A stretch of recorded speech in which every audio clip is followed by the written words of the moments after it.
Hi, I'm Jules Mitchell. Welcome to the Huffington Post Thrive series. Today's class is yoga squat progressions. I've got Anna and Christine here to help us out. There's a lot of different variations of squatting that we do in a yoga class, and I'm going to sort of target some of the beginning versions to some of the more complex versions. And the key here is that they're progressive, so please don't start with the most progressive version if you can't really quite achieve the first version. So work sequentially, allow yourself time to adjust and adapt so that you're not pushing far beyond your range of motion too soon. So I'm going to have them step forward just a little bit on the mat so they're sort of in the center of the mat. And you'll start with your feet together for this one and your legs together, and you'll stretch your arms straight up into the sky.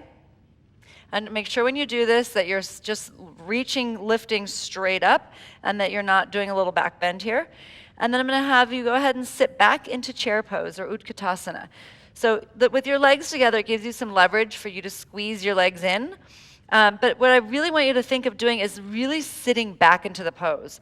I think a lot of times we're sort of told to be in this sort of scooped position, which sort of disengages pelvic floor, some of the glutes. So you're really trying to reach back like you're trying to sit into a chair.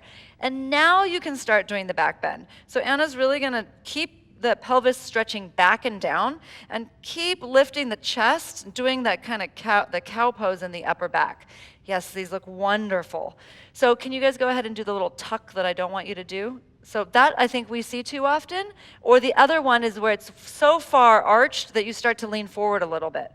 Go ahead and lean forward. So that's not what we want either. They both did the pose really well in the beginning. So go ahead and stand all the way up and bring the arms down. Feel okay? Chair pose is a really hard pose. You're also welcome to do it with your feet hip distance apart. Might help you to put a block between your thighs.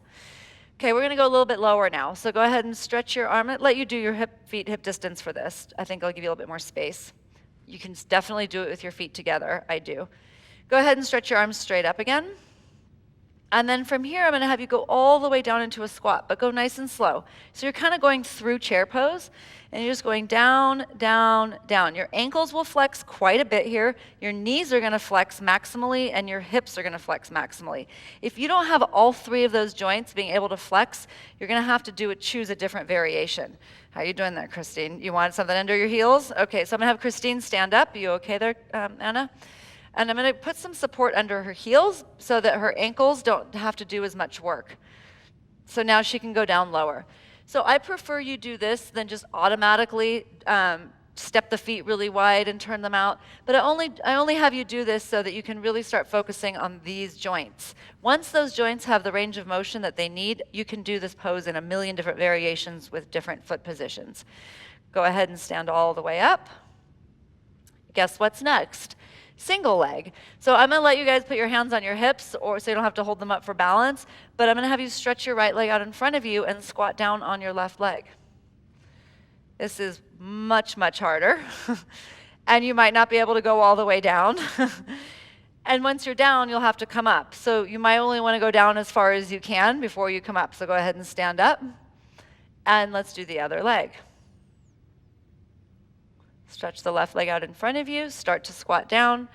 In the fitness world, they call these pistol squats, I believe, but it's been a yoga pose for a very long time. The name's just not on the tip of my tongue right now. And then go ahead and stand up. Good, and come down. Let's do a squat one more time. Come all the way down into Malasana, the yoga squat. Your arms can be wherever, they can be out in front of you. So now from here, this is the easier way of doing that one-legged squat. Can you shift your weight into your left foot and stretch your right leg out in front of you?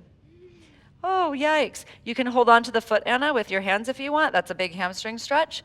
And now the idea would be to stand up from here as well. Probably not today. Yeah, good job. And then let's switch legs. Come on back down. Stretch your left leg out in front of you. You're balancing on a squat on the right leg. And then if you'd like, you can try to stand all the way up. Oh, it's so hard, I know. Good. And put the foot down and go ahead and just sit down and relax. So play with those at home. Again, my request to you is that you really work progressively. You make sure that you have full range of motion in those three joints before you try some of the more challenging variations. Thank you for tuning in to your daily dose of yoga. We'll see you here next week or on udaya.com.